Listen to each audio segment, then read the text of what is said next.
আসসালামু আলাইকুম।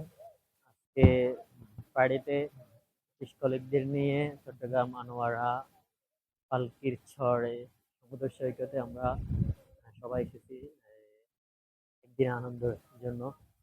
আলহামদুলিল্লাহ আমরা সকাল 10টা বাজে আমরা পালকির চরে পৌঁছেছি। শীতের এই আবহাওয়ার কুয়াশার মধ্যে সাগরের পাড়ে অনেক সুন্দর লাগতেছে।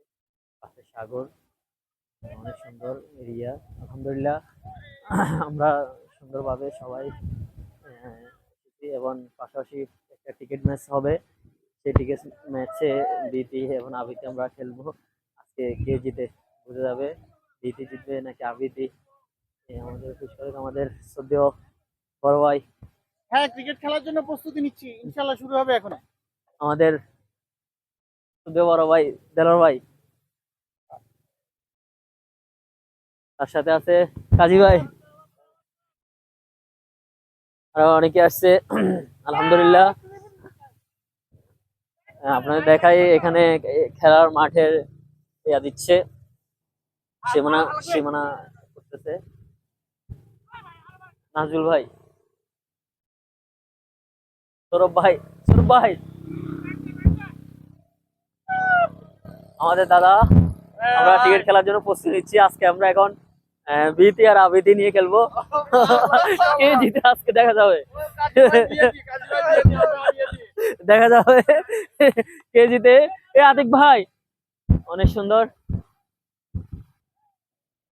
হ্যাঁ, আমাদের আসলে সবাই মিলে আনন্দ করার জন্য আসাটা আসছি, অনেক আনন্দ ভোগ করতেছি। ইনশাল্লাহ প্রত্যেক এটা বছর শেষে একটা এটা ট্যুরটা দেওয়ার উদ্দেশ্য হিসেবে বছরটা শেষে আমরা যেন আনন্দের মাধ্যমে শেষ করে নতুন বছরকে আমরা সামনে নতুন বছরকে আমরা স্বাগতম জানাবো। সেই উপলক্ষে একটা স্মৃতিময় মুহূর্ত হয়ে হয়েছে। উনি হাতিক ভাই ওনার কণ্ঠে অনেক গান শুনবেন ইনশাল্লাহ। অনেক সুমধুর কণ্ঠে আমাদের আতিক ভাই। ইনশাল্লাহ হ্যাঁ, ইনশাল্লাহ ইনশাল্লাহ। এক দুই কলি আমাদেরকে যদি বলতেন, অনেক সুন্দর আপনার কণ্ঠ, ভালো লাগছে। অনুধান্য পুষ্পে ভরা আমাদের এই বসুন্ধরা, তাহার মাঝে আছে দেশে সকল দেশের সেরা, ও সে স্বপ্ন দিয়ে তৈরি সে দেশ, প্রীতি দিয়ে ঘেরা, প্রীতি দিয়ে ঘেরা। ধন্যবাদ সবাই। ইনশাল্লাহ আমরা আরো সামনে আরেকবার থেকে আসবো। এখন আমরা টিকিট খেলার জন্য প্রস্তুতি নিচ্ছি। নেক্সট টাইম আমরা আসবো ইনশাল্লাহ।